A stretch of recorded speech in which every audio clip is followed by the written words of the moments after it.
అదే RTV app వార్తల్ని క్షణాల్లో చదివే అవకాశం ఉంటుంది. ఒక న్యూస్ పేపర్, ఒక టెలివిజన్ ఛానల్ మీ చేతుల్లో ఎప్పుడూ ఉంటాయి. నా కోరిక ఈరోజు పొద్దున వచ్చేటప్పుడు అనుకుంటా ఉన్నా, మన జనాభా 2 లక్షల పైచిలకు కుదిరితే నేను ఈ రానున్న కొద్ది కాలంలో కూడా ప్రతి ఒక్కరితోటి ఫోటో తీయించుకోవాలనేది నా కోరిక. కాకపోతే అది ఒక్క రోజులో అవ్వదు కాబట్టి తీసుకున్న వాళ్ళని నేను కూర్చోబెట్టి ఉదయకి పొద్దునే చెప్దాం అనుకుంటున్నా. మన కమిటీ కూడా ఈ కొద్ది సంవత్సరాల్లో లేదు ఇక్కడ కూర్చొని పాప మీరు అందరూ నలిగిపోతారు, మీరు రావాలని ఉంది కానీ మీరు రాలేకపోతున్నారు. నేను కనీసం రోజుకి ఒక 200 మందికి పిలిచి నేను ఫొటోస్ ఇస్తాను. నేను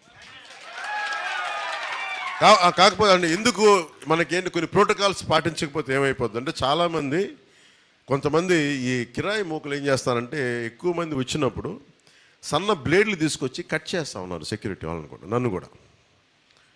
మన ఇక్కడ కూడా జరిగింది. అందువల్ల ఏంటంటే కొంచెం ఇలాంటి పరిస్థితుల్లో మీకు మన ప్రత్యర్థి పార్టీ పన్నాగాలు తెలుసు కాబట్టి అందుకని కొంచెం స్ట్రీమ్ లైన్ ఉంటే మనం చేసుకోవడానికి బాగుంటుంది.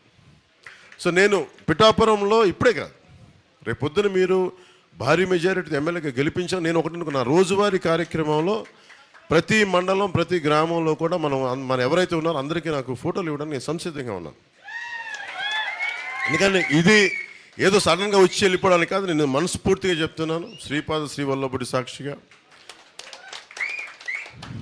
మన బంగారు పాపమ్మ దర్గా సాక్షిగా, ఆంధ్ర బాప్టిస్ట్ చర్చ్ సాక్షిగా చెప్తున్నా. నేను ఇక్కడ ఉండి ఇది మన స్వస్థలం చేసుకొని అందరికీ నా సాధ్యమైనంత మేరకు కొంచెం మన అందరం ఒక నియంత్రణ పాటిస్తే, నియమాలు పాటిస్తే అందరికీ అందుబాటులో ఉంటాను, చేస్తాను, పని చేస్తాను. సో నాకు కావాల్సిందల్లా నేను ఫస్ట్ టైం నేను మొన్న పార్టీలో మన సెంట్రల్ హాల్లో చెప్పాను, మన పార్టీ కేంద్ర కార్యాలయంలో. నేను ఎప్పుడు ఎవరిని అభ్యర్థించను. నేను ఎందుకంటే నాకు నిజంగా అవసరం లేదు. ఎప్పుడు నేను అభ్యర్థించేది ఒక భగవంతుని అభ్యర్థిస్తాను. నాకు నిజంగా కష్టాలు ఉన్నప్పుడు తల్లో తండ్రి నాకు హెల్ప్ చేయని భగవంతుని కోరుకుంటాను, అంతే. చేయి చాచి అడుగుతాను భగవంతుని. మళ్ళీ అలాగే నేను ఈరోజు 2 సార్లు కోరుకున్నాను భగవంతుని. ఎప్పుడు భగవంతుని కూడా నా కోసం ఎప్పుడు కోరుకోను. వరుసగా నా సినిమాలు సరిగ్గా నచ్చట్లేదని చెప్పి ఎక్కడో మహబూబ్ నగర్ జిల్లా, తెలంగాణ మహబూబ్ నగర్ జిల్లా నుంచి ఒక్క అభిమాని వచ్చి అన్న, ఒక హిట్ అన్న, నీకు హిట్ లేదు మేము చచ్చిపోతాం, రోడ్ల మీద తిరగలేకపోతున్నాం అన్న.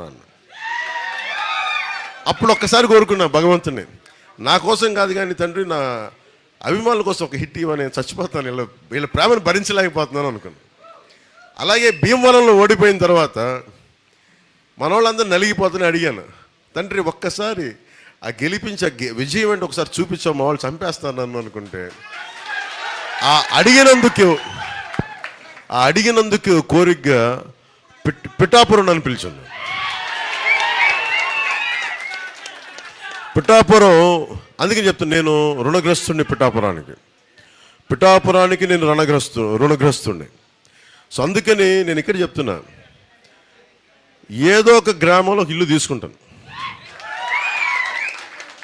ఏ గ్రామంలో 54 గ్రామాలు ఎక్కడ ఉండాలి, ఏ మండలంలో ఉండాలని ఎత్తుకుతున్నా.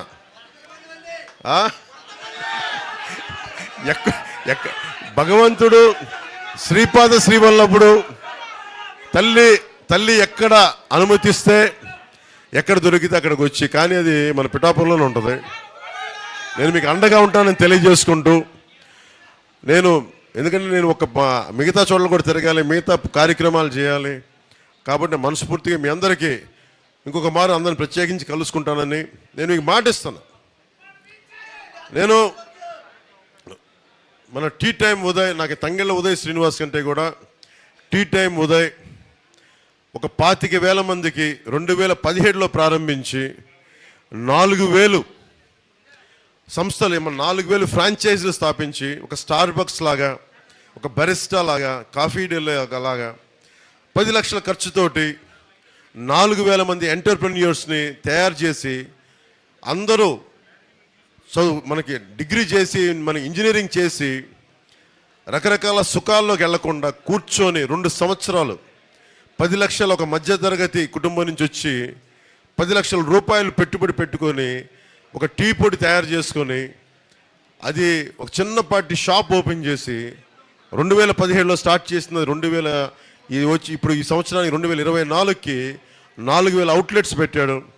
దాంట్లో 1100 మంది మహిళలకే ఇచ్చాడు ఎంటర్ప్రెన్యూర్స్గా. ఇది ఎందుకు చెప్తున్నానంటే ఇది మన నేల నుంచి వచ్చినాడు. ఎక్కడో విదేశాల నుంచి వచ్చి ఎన్నికల కోసం వచ్చి వెళ్ళిపోయాడు కాకుండా మన నేలలో ఉండి మన నేలకి ఉద్యోగాలు ఇచ్చి మన నేల నుంచి సంపద సృష్టించి ప్రతి అవుట్లెట్లో 4 నుంచి 6 మంది మనకు ఉపాధి అవకాశం కల్పించాడు ఉదయ్, మనకి టీ టైం ఉదయ్.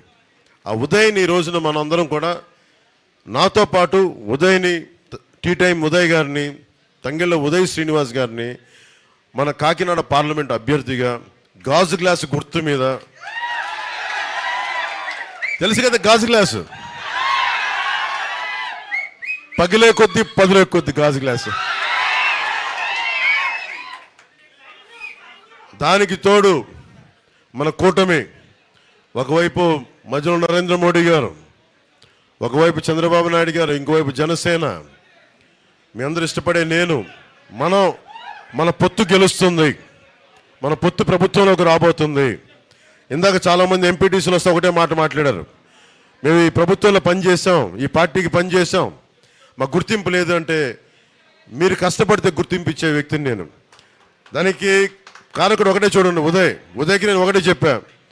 2016లో నా దగ్గరికి వచ్చి నేను పని చేసుకుంటాను, పాపం 2016లో నేను పని చేస్తాను, వద్దు నువ్వు బాగా చదువుకో, బాగా సంపాదించుకో, నువ్వు ముందు నీ కాళ్ళ మీద నువ్వు నిలబడని చెప్పాను. ఆ రోజున నిలబడిన తర్వాత 19 ఎన్నికలకి తన స్నేహితుల్ని, తన కుటుంబ సభ్యులందరినీ కూర్చొని ఓటింగ్ చేయించాడు ఆ రోజున. ఆ రోజు 2019 నుంచి పని చేసుకుంటూ వెళ్ళాడు. అంటే నేను కష్టాన్ని గుర్తించేవాడని చెప్పడానికి, అందరినీ కలుపుకెళ్ళిపోయే వ్యక్తి. అలాగే తను ఒకటే చెప్పాను, ఎవరు పార్టీలోకి రావాలనుకున్నా అందరినీ మనస్ఫూర్తిగా ఆహ్వానించు. ఆ పరిస్థితిలో నీకు కూడా సీట్ లేకపోయినా సరైన సమర్థుడుంటే అతనికి ఎమ్మెల్యే, అతనికి స్థానాలు ఇచ్చి కావాలంటే వెనక్కి వెళ్ళంటే నేను మీరు ఇచ్చే సూచనలు మనకి మనసా వాచ నేను పాటిస్తానని చెప్పి నిలబడితేనే ఈ రోజున తను కోరుకోకుండా ఈ రోజున కాకినాడ ఎంపీ పార్లమెంట్కి టీ టైం ఉదయ్, తంగెళ్ళ ఉదయ్ శ్రీనివాస్ గారిని నేను నిలబెడతా ఉన్నాను. ఈ రోజున నేను ఎందుకు పర్లేదు చప్పలు కొడుతురు కానీ మీరు నినాదాలు కావాలి కదా, మావాడికి శక్తి కావాలి కదా, మావాడికి మీ నినాదాలే కదా, మీ జై జయ ధ్వానాలే కదా శక్తి పార్టీకి. పిడికిలి బిగిస్తేనే కదా బలం. ఇలా లూజ్గా ఎందుకు మాట్లాడతాం, పిడికిలి బిగించి కొడితేనే కదా దెబ్బ తగిలేదు. సో నేను ఒకటే కోరుకుంటా ఉన్నాను, మా జనరల్ సెక్రటరీ సత్య గారు రండి, మీరు కూడా రండి. మరిన్ని వీడియోస్ కోసం ఛానల్ ని సబ్స్క్రైబ్ చేయండి, లేటెస్ట్ అప్డేట్స్ కోసం వాట్సాప్ ఛానల్ ని ఫాలో చేయండి, అండ్ లింక్ డిస్క్రిప్షన్ లో ఉంది.